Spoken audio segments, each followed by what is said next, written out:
Welcome to Dawn News. We'll be talking to military spokesman Major General Athar Abbas. When you say that there is no alien force in the area, what about the airstrikes that the United States have employed in the area, which seems to be one of the trigger points that has created the recent sort of uproar and terror activity that we're seeing today?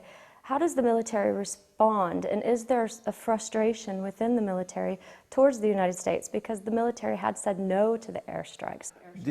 The policy or the government's view on the subject is very clear, that more than helping, it harms, because the public opinion it gets affected by these strikes. The perception in the public is that one, the government appears to be helpless, and there's a breach of sovereignty. And therefore it doesn't help the operation, it doesn't help the military, and it doesn't help the government.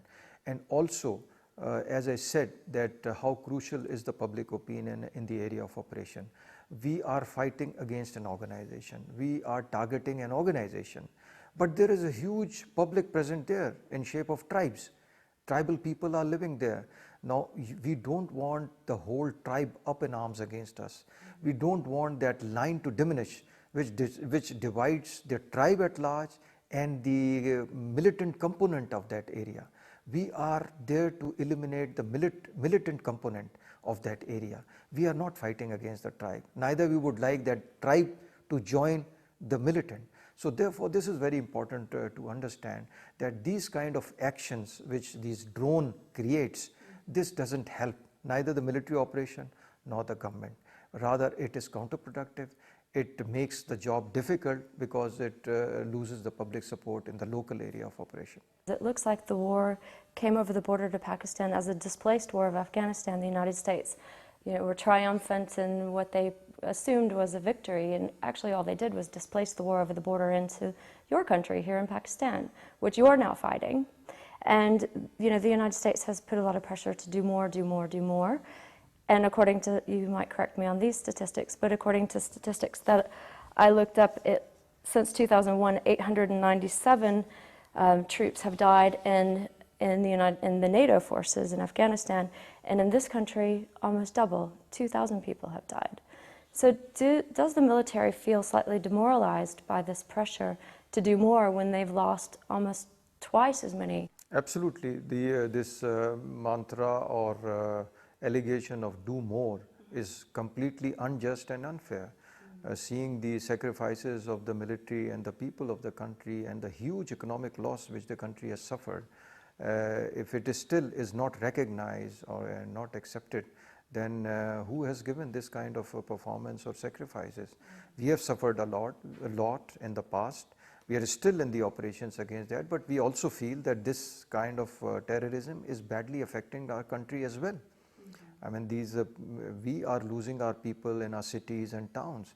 This organization is responsible for most of the terrorist acts in our country, and this organization is responsible for destabilizing the state, the government. So therefore, we feel that we are fighting this terrorism in our own state interest. But of course, we do look at the threat according to our assessment. We prioritize the response according to our interest, and if it converges with the interest of others, well and good. But if it doesn't, then we have to go according to our own interests. We cannot go according to leave aside our interests and follow someone else's interest. Is there any possibility or plausibility to the idea that the U.S. may have done airstrikes to force the war into the laps of Pakistan? Well, we have taken the measures, and there is a coordination between the two, that we would like to stop any crossings, either from this side or that side, etc. And we have, before the start of the operation, had placed the forces around this area in order to insulate this area from any outside interference. And this kind of force is also available on the border to prevent or avert any crossing of Afghan side of all these Taliban or terrorists into our side of the border. So we are taking measures in that. Is there a cooperative measure going on between the forces on the other side in Afghanistan and on the inside here in Pakistan? Is there a cooperative effort at all as far as the border is concerned? We have border coordination centers. Two of them have come up, third is coming up, etc. So there is communication between the two forces. We keep talking, we keep communicating, we keep informing in case if there's a this kind of operation close to the border, so that the other side should remain informed. They also inform when they are close to the border, they operate. Would it be possible to say that the war gets displaced internally, so they move outside? What we have done is taking measures to disallow any mass movement out of this operation area. At the same time, we are trying that no other area provides them the space to get into that and control the other areas. Also, the aim is to upstick or cause disruption in the organization. It should not remain as a organized force, because if you leave the area, you leave your base. And when you disconnect with your base, your ability to perform in a very organized way or as an organized force, it remains inactive for a very long time. Of course, I would not deny that after some times they may get organized. But then, of course, the state has the ability to reach out to the area. So if you deny them this kind of sanctuary, it makes the difference.